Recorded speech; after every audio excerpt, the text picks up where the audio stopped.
Welcome, dear viewers, to the Untold, where we're going to know more about our guest journey and especially when it comes into their great profession and life. With that being said, I'm very sure when we mention the topic or the appointment of a dentist, we always get terrified and we always get really annoyed and we want to cancel it. But in today's episode, I'm very sure we're going to look towards dentistry in a new, different perspective with our guest, Dr. Momen Abu Hmeidan. So stay tuned with us.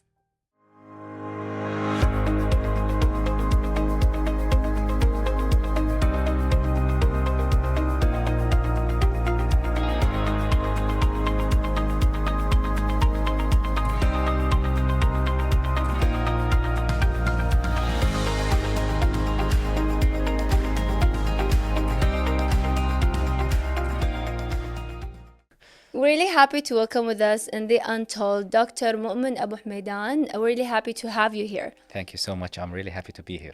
So, of course, at the beginning, doctor, we want to know more about you choosing your own profession. Being a dentist is something, let's say, everyone is really terrified of. People would consider dentistry, which is a very interesting field, but yet again, we want to know from your own background, why did you choose this field? To be honest, I was always a top student back in high school, and it was somehow meant to be that I'm going to be a doctor in our culture. However, I chose dentistry because I was fascinated with our dentist, the family dentist.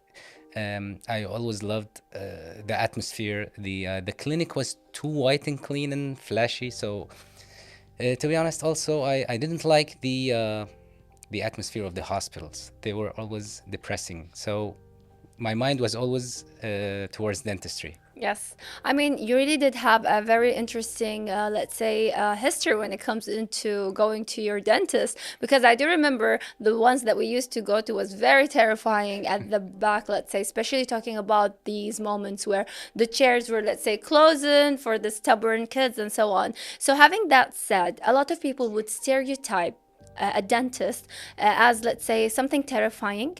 If they have a pain in their teeth, they will go to the dentist as the last solution. Like they'll wait, and then they go. So tell us about that kind of feeling, like especially towards patients and the dentist. Like, is it really true? In fact, it depends on where do you practice, because, for example, big hospitals or let's say governmental hospitals are more of a service based rather than, let's say, cosmetic based. So Right. it depends on the type of treatments that we're after. As you said, it's a mindset. People usually are afraid of dentists, perhaps due to some previous bad experience. So the mindset now is shifting from drill fill towards cosmetic and alignment of teeth and whitening and these things. So it depends really where you practice and what is the discipline that you are leaning towards. Yes. I think that a dental office is a happy place if we want to think of it this way. Yes, indeed. Well, to be honest, this is what I feel when I go to the dentist. Like every time I feel sad, I immediately will go to a dentist and choose the simplest treatment. Let's say some cleaning and stuff like that. To me, it really relaxes me up. I know it could be something, let's say, terrifying for most, but once you have that kind of great relationship between you and the doctor, you and the concept of dentistry, you are going to have that kind of, let's say, feeling as well. So having that said, I have to ask you this. Now you are a dentist and you treat lots of great people and you have this great neat result. But when it comes into you, once the time comes to you, if you have a cavity or something, God forbid, what happens to you? Like, do you start thinking about which doctor am I going to visit? Who am I going to look up for? This kind of experience. Yeah. Actually, I would always go to my friends, but I'm confined to cleaning and whitening. Yes. I will tell you something. I'm afraid of the dentist. Oh my myself. God. A dentist is No, no, afraid it's- from the yeah, yeah. dentist. But the thing is that because I have sensitivity, so it gets me anxious, but I know how to deal with it. Yes. But I would say what Escobar said before. I brush a lot so that I don't need one. Yes, see, that's the most important thing. Especially if you're terrified for something that you don't want it to happen, then you have to always be having that kind of precautions when it comes into it as well. True, true. So a lot of let's say patients do. My mother, for instance, she always take us to the dentist, but I never thought she was really afraid. Like when I took her by myself, she was very, let's say, picky. When the doctor was giving her the injection, she was, let's say, thinking about it, like, was it right, was it wrong? So you can see that sometimes even your models, role models, or even, let's say, your parents, though they take you to the dentist, they're the ones who are really afraid. So having that said, how can someone, especially if you are a doctor in your position, calm the patient, or what can the patient do for their mind to be relaxed and not be afraid from everything? Actually, the modern dentistry is different than the previous eras. Now we have machines, we have special techniques. We emphasize in dental schools on how to manage the behavior, how to manage the patient. Before the focus was on the tooth itself. Now we focus on the person attached to that tooth and the family attached to that person and the community that is attached to that family. Right. So that being said, I've seen a lot of cases where fear was contagious. So if the person is afraid of the dentist, so will be the sibling or the mother or the father or the son or the daughter. But at the same time, we've seen that some children, let's say, me, because I'm an orthodontist, I do braces and aligners. So mainly I see teenagers. So they're like rebellious even in that. So they are, if they saw that their parents are afraid, they want to be the different thing. Right. So they're Because always, they're teenagers, they yeah, always they're have to always be different. rebellious. Yes, yes. So fear of dentistry is something acquired. And I think we should not judge the dentist from the first visit. It's a process.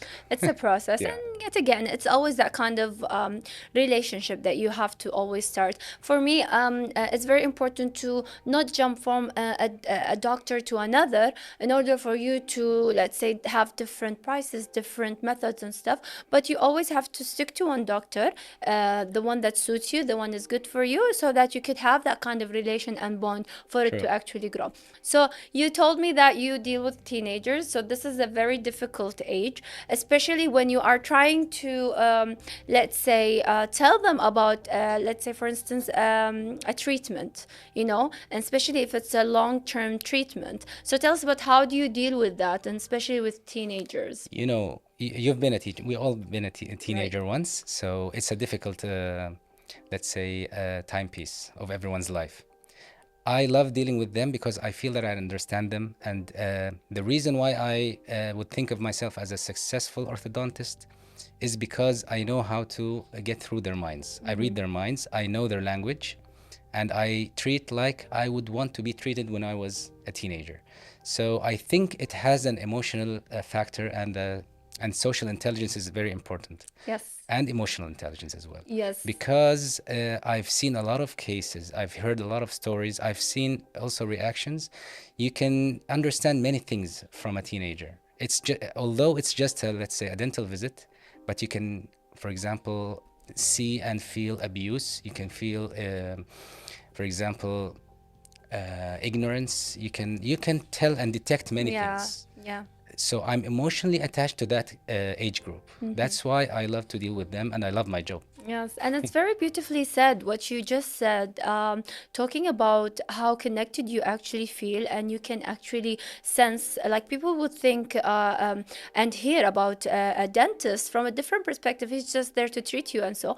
But you're showing us a very great, beautiful side that we never thought of, being connected, having that kind of sense of responsibility of feeling your own, let's say, patient as well, which is something very rare to hear It and is beautiful again. because being a dentist is not about drill, fill, and bill anymore. It's about building connection. We're all Right. human, and it's a very delicate job. And if it's done right, I think it's very rewarding. Yes. For example, since my patients are regulars, they come, let's say, at least once a month. So you build that kind of relationship. You see them grow. You see them get into college. So you know that they're into sports, into ballet, into these Right. things. So when you talk to them, when you go to that level and speak to them through things that they are really interested in, and Right. and they can connect to you on a deeper level, and that will also ease the treatment itself. So this kind of, let's say, trust can build a lot of courage also in the patient's perspective for dentistry. So as I said, it's never about drill, fill, and bill anymore. It's more than that. Yes, yes, indeed. So, doctor, when we're talking about your own, let's say, profession, a lot of people they always say that your job reflects you in a way, and you started to be, let's say, you and your work as one. For instance, since you're a dentist, I'm very sure the first thing that you notice in a person is their teeth. Am I right? Yes. So tell us about that kind of, let's say, feeling that you always face. I've always made people uncomfortable because I've always looked into teeth first, Yes. even Yeah. before I became a dentist or even think about dentistry. I was fascinated about teeth. So yes, Yeah. I Like people do would realize say, that. never judge a book by its cover. In your case, judging teeth by its own shape as well.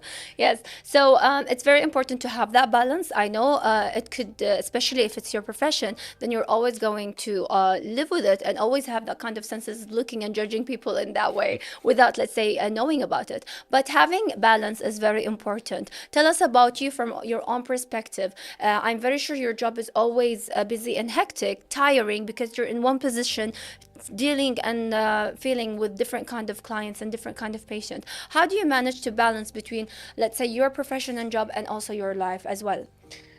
As you said, it's very important to have this balance in life, and I guess this is also true for all professions, not only dentistry or medicine. But since dentistry is, as you said, a lot of it has a lot of social demands. It's really demanding physically and mentally and also socially because you need to deal with 50 different people a day. So you need to find this balance by learning how to block your mind after you finish your job so that you can give those who are depending on you. For example, you have a family. They need also the social, let's say, attendance Right. that you have. If you give your 100% for your job, you have 0% for your family. So I think every person has to have the what it takes Right. to block and deal with every, let's say, part of his life with the fullest. Right, right, indeed. Doctor, one of the funniest thing that we always face when you go to a dentist is the moment when the doctor is actually treating us and then he asks a question. So this is the struggle where we actually feel like one answer and then we can't answer. Like, why does it I do actually that all the time. happen? Yeah. I do that when I don't want the answer, but I want to, let's say, note that I asked the question. So Yeah. it's our way. It's your way to make you, let's say, forget about what's And we happening. developed the way to learn from the body language your, let's Yeah. say, your answer. Okay. We can sense it. Yes, like we do feel that once you ask, we answer, you understand. But to us, we feel like we want to express more. It's So, our yeah. language, but sometimes we don't want you to express more. Okay. So, having that said, we're going to continue, of course, with you more, dear viewers, but we're going to head to this break and then we'll be back.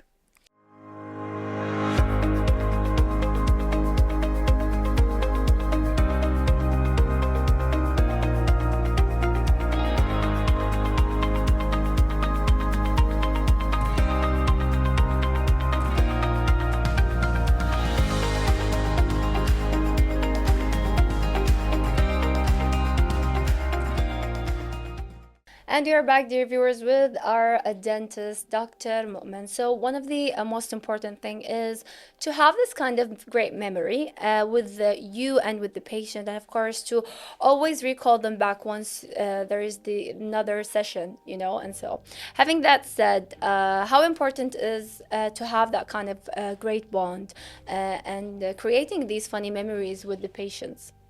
It's extremely important because a dental office should be a happy place. And this has to be, let's say, a group effort. It's not, it takes two. So, in order for us to make this place more social and more homey, we need to create this rapport with the patient and the patient's parents and family. So, yes, for example, if you connect with the sibling, it's very easy that the mother will want this sibling to also be treated by you. So it's beneficial on all levels, Right. also on a financial point of view, from a Right. business point of view as well.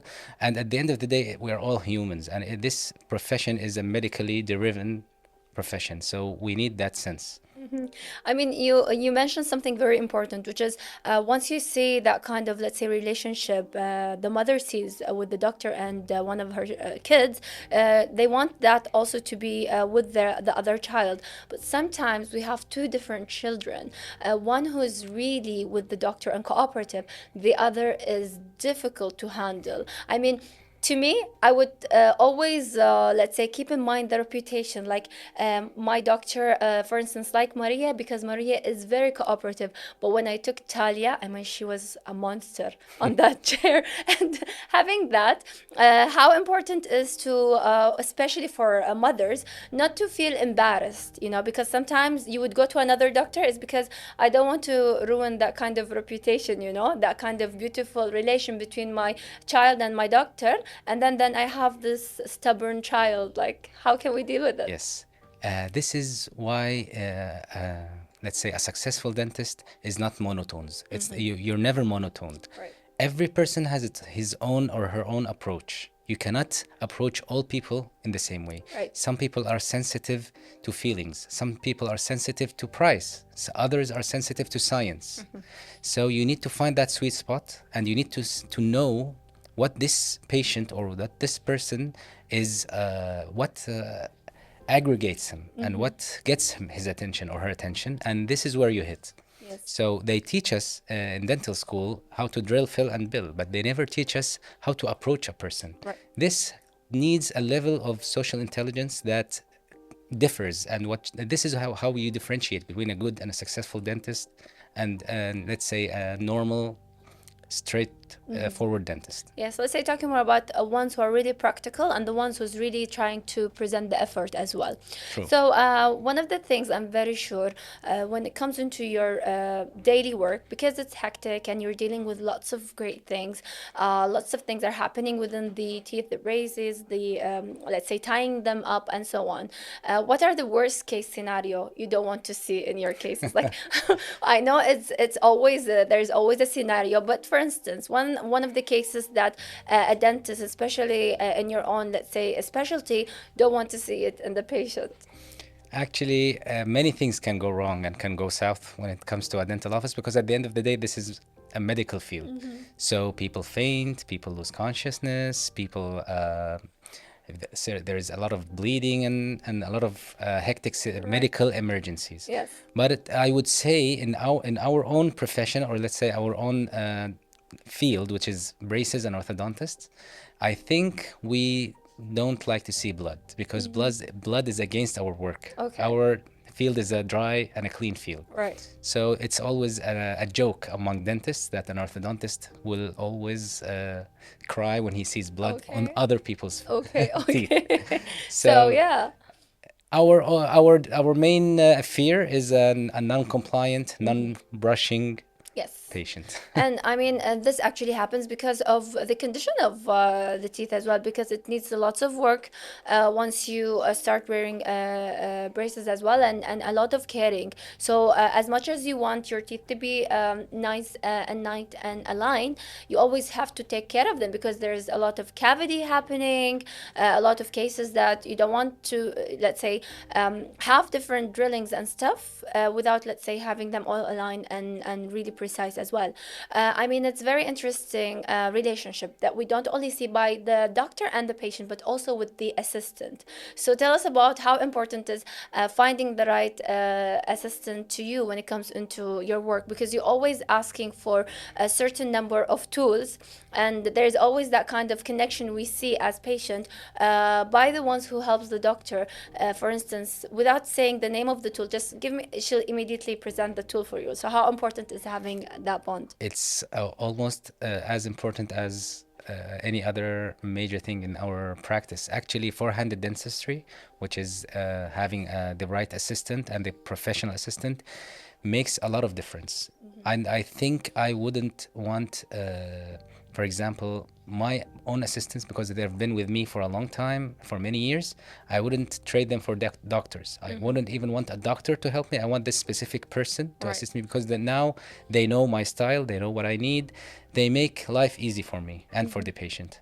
Plus, in our world, they also connect with the patients themselves. Some patients, they know them. Some Right. patients are asking for them. Right. So it's a very good ecosystem when everyone is aligned where they are and everyone is connected in the same way.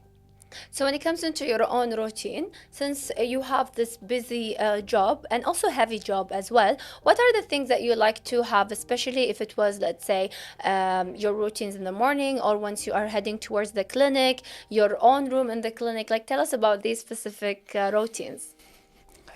To be honest, I would always love to start with a lot of caffeine, unfortunately, although Okay, it's not very which healthy. is normal. Okay. And I try my best to work out in the morning because I can never do anything physical after Yeah. hours, let's say. Yeah. So whatever I have to do, I need to do in the morning.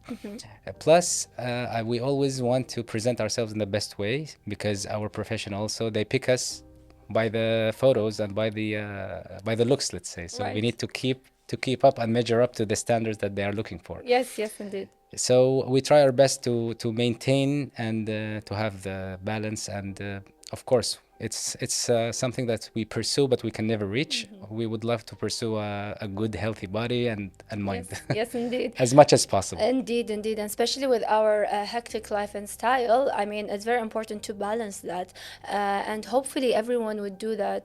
Considering also myself, because I'm really having that kind of difficulty in finding the balance. So one of the things that people always keep in mind is once we have a dental appointment, we immediately, let's stay away from eating food and trying to keep our teeth really neat and clean, so that when we go to the appointment, everything has to be perfect for the doctor. Although maybe previously before that, days ago, a lot of patients would be eating and having lots of different, let's say, bad habits and so. But when we want to come to visit the doctor, it has to be always clean and neat so that he doesn't, let's say, Judge us. find out that we are doing Yeah. something like he doesn't want us to do. So, what are the advice you give the patient to take care before coming to the dentist appointment? Unfortunately, my line of patients, more than half of them, they are not compliant with the with my recommendations Okay. because they're teenagers and they're Right. kids.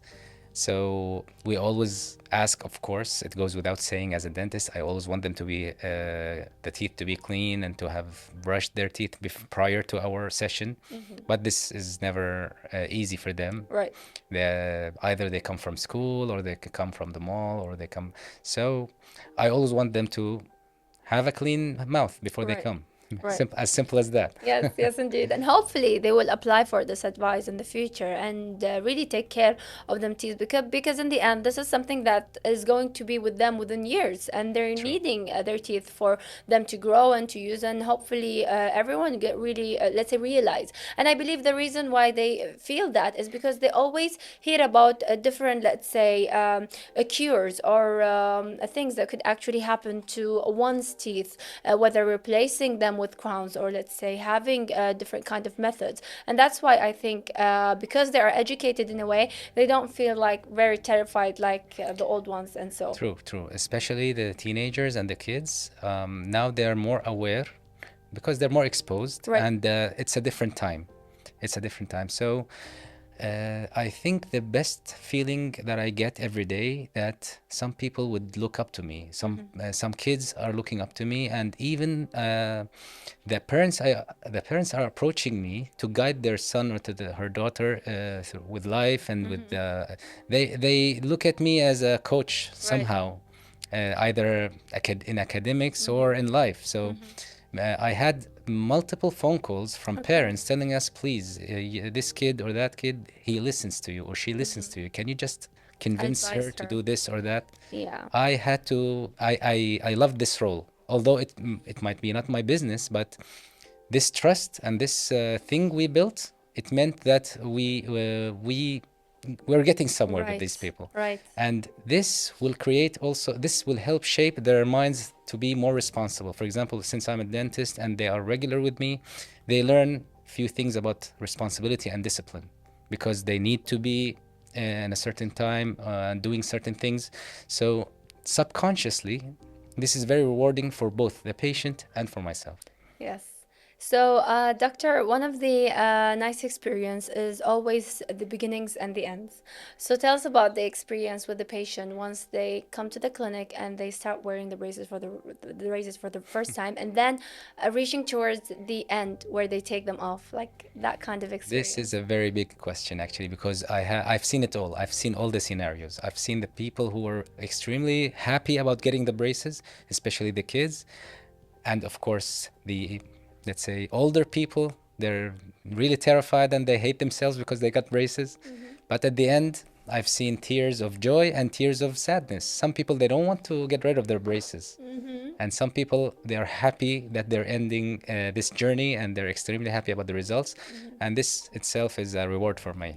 I mean, it's really amazing to see such a great, let's say, bond renation that actually happened, and it's a long journey, to be honest. Whether it's for months or years, a patient do come to get a treatment that will last forever, and they're always gonna remember the doctor that treated them, and will always feel that kind of, let's say, connection towards it. Like it's like you're leaving each, let's say, kind of piece of memory with different teenager that been dealing with their teeth as well.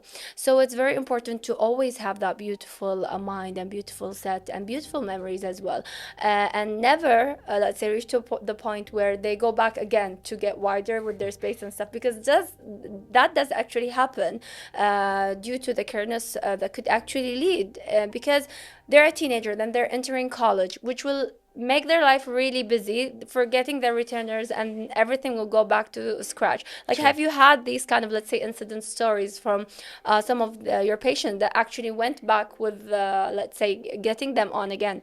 Of course, this is a regular situation that happens. In, but fortunately, the second time is the charm. So Mm-hmm. once they, the first time, sometimes they're careless because they said, what could happen? Maybe the Right. doctor is exaggerating. Mm-hmm. So they stop wearing the, let's say, the retainer, and then the teeth actually move. They did not experience that. Mm-hmm. So the second time, they're really compliant, and they follow the words because they've seen the consequences of not listening to the doctor. Yeah. So the second time is always a charm. Yeah, indeed. I mean, I've seen some of my students that I used to deal with coming to me, as, let's say, in the morning and tell me, how do you see my braces now? I have new bands and new colors. It's like kind of fashionable and trendy thing, but yet again, it's very useful for them. I mean, doctor, thank you very much for your time. Thank It was you. really pleasure having you here, talking about your own experience, and hopefully everyone did enjoy watching us today. Thank you so much. Thank you for having me. And with that, dear viewers, we're going to head to our wrap up segment, so stay tuned with us.